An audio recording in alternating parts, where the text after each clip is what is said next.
Hamas is now going to try, as it said, to open the gates of hell on Israel. The Israelis could try several things. The first is to try and contain the situation as it is, strike from the air, but not escalate further, and try to bring about an internationally brokered peace deal, or ceasefire, I should say, between Hamas and Israel, mostly via the Americans and the Egyptians. The second is to try and repeat more or less the Operation Cast Lead of 2008-2009, where Israel entered with ground troops, but didn't try to actually topple Hamas, not to fundamentally change the situation in Gaza, but more to push back and destroy as much of Hamas capabilities as it could, and then pull back.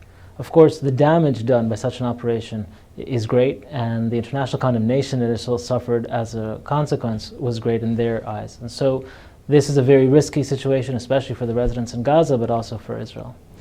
At the extreme, Israel could even try and go in and topple Hamas completely. That's unlikely for two reasons. One is that would be very costly to do from every perspective. Civilian population would be damaged greatly, but also the Israelis would find it difficult to do. They could do it if they decided to, but the question is what would then replace Hamas? And since there is no one from the Israeli perspective to replace Hamas right now in Gaza, they're probably unlikely to bring down Hamas itself. In the interim, what we're likely to see is something of a repeat of 2004, where the Israelis threaten the heads of Hamas themselves personally, just like Ahmad Jabali, the head of the military wing, and try to attach the cost of the conflict personally to the leaders of Hamas. The idea here is to bring back the kind of retaliation that existed between the sides after what the Israelis called Operation Cast Lead. After that operation, Hamas largely refrained from firing rockets into Israel. Other groups in Gaza, such as the Islamic Jihad and others, did fire, but Hamas usually stayed out of the firing itself. The Israelis would like to bring the deterrence back to that situation. The question is whether Hamas could swallow such a ceasefire in the short term, having suffered a severe blow with the killing of the head of its military wing.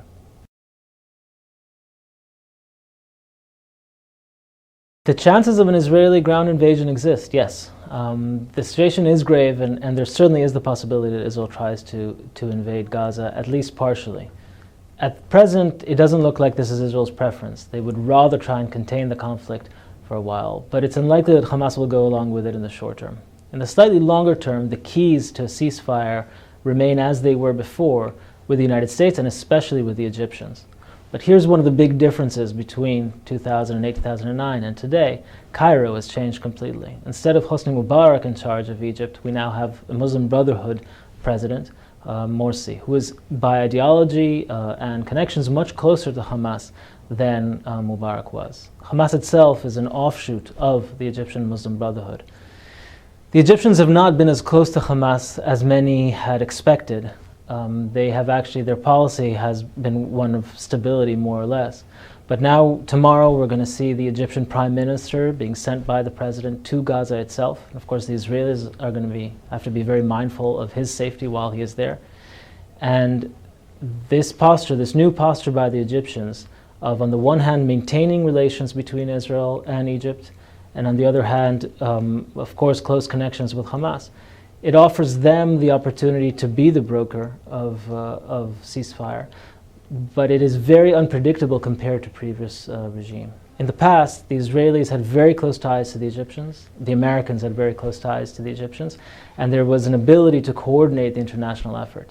Today, Cairo is much less of a known entity for the Americans and certainly for the Israelis. And so we have to wait and see how the Egyptians play this role of broker for a ceasefire.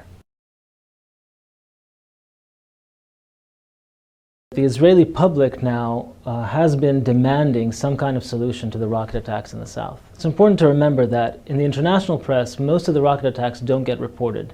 There usually aren't casualties. But for a significant percentage of Israelis, these rockets had become a daily event.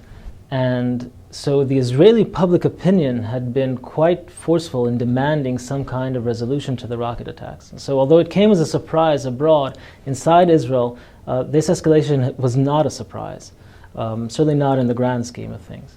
And Netanyahu and Barak and others are, of course, more attuned to Israeli public opinion in the run-up to the election. But this is even without a sinister calculation, and more simply the fact that the Israeli public was demanding some kind of answer to the threat in the south.